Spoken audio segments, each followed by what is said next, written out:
The old Victorian house had always been a source of fascination for me.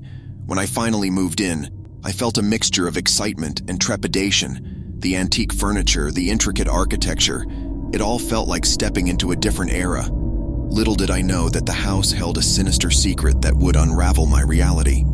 The couch was the first thing that caught my eye when I entered the living room. It was a grand piece, covered in rich burgundy velvet with ornate wooden legs. Despite its beauty, a sense of unease crept over me as I sat down, the fabric cool against my skin. Days turned into weeks, and I found myself spending more time on the couch. It was strangely comfortable, a place where I could lose myself in a book or watch the world outside. But the unease lingered, a vague feeling that something wasn't quite right. One night, as I was engrossed in a book, I felt a subtle shift beneath me. It was as if the couch had come alive, its fabric rippling like a living creature. Startled, I jumped up, convinced it was my imagination playing tricks on me. But over the next few days, the sensation persisted. I could feel something moving beneath the cushions, a subtle shifting that seemed to defy explanation. Each time I sat down, the feeling intensified, like a heartbeat beneath my fingers. I tried to dismiss it, to attribute the sensation to my overactive imagination. But as the days turned into weeks, the truth became impossible to ignore. The couch was changing, its fabric undulating, its shape shifting ever so slightly. One night, unable to sleep, I ventured into the living room. The moonlight filtered through the curtains, casting an eerie glow over the room.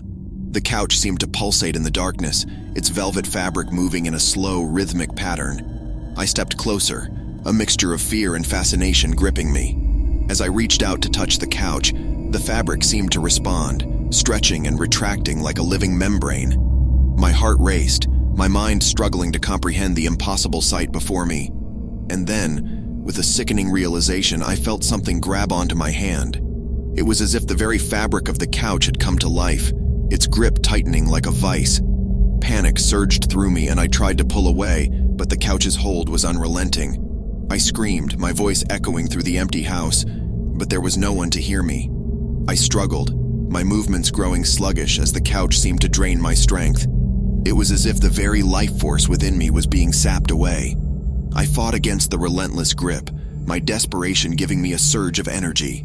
With a final burst of strength, I managed to wrench myself free, stumbling back as I gasped for breath. The couch's fabric quivered, its form writhing in the darkness. Terrified and disoriented, I fled the living room, my heart pounding in my chest.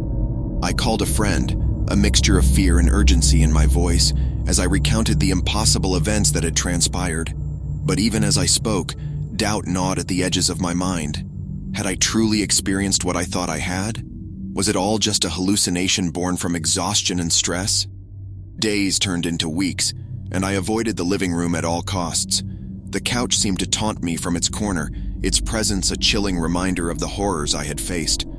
I couldn't shake the feeling that the couch held some malevolent force, a dark entity that defied all rational explanation. Eventually, I mustered the courage to dispose of the couch, unable to shake the memory of its grip on my hand. As it was carried out of the house, a sense of relief washed over me, but the lingering unease remained. To this day, I'm haunted by the events that transpired in that old Victorian house.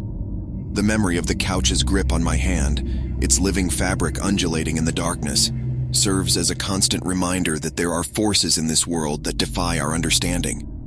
Forces that can turn even the most ordinary of objects into vessels of unimaginable terror.